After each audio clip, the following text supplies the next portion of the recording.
Aš tikrai, žinokit, manau, kad čia yra tautos bruožas, nes niekur kitur taip nėra. Ta prasme, tik tai lietuviai nori eiti į tuos universitetus, galvoja, kad gal kolegijos nėra labai geras. Profesinės mokyklas iš viso nurašo, kursus irgi gana nurašo, bet žinokit, dabar pasaulis keičiasi ant tiek, kad kitose šalyse niekas nebeina į universitetus. Ta prasme, nesirenka to ilgo kelio, kuris yra sunkus, gal kartais ir nuobodus, ir tiesiog renkasi iš karto gauti profesiją.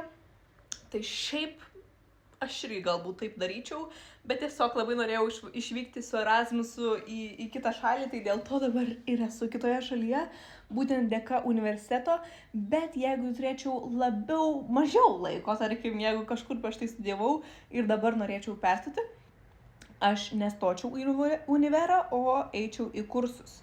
Nes tiesa ta, kad kartais netgi darbdaviai, jeigu mato, kad jūs esate pabaigę tik tai universitetą, būtent kalbant apie mano dalyką studijuojamą, tai yra marketingą, jie realiai jūsų aplikaciją tiesiog išmeta ir jeigu kursų nėra, reiškia, kad jūs nieko nemoka. Tai truputėlis mano apžvalgos šiandieną, o šiaip sakyčiau, kad jo kursai visokie, per Coursera galima mokytis, būtent aš kalbu apie tos dalykus, kuriem nereikia ten pabaigti universiteto, ten medicinos, teisės kokios, bet jeigu studijuojat kažką tokio gana lengvo kaip aš, arba tiesiog, studijuojat kažką, kad darbui nereikėtų universitetinio diplomo, tai rekomenduočiau gal net mokytis per tokią Astra AI programėlę, ta prasme, kuri gali jūs tiesiog išmokinti, jūs gausite tikrai daug patirties, sakau, Coursera, YouTube tie patys video, jeigu norit būti video editoriais, tai žodžiu, tokelės.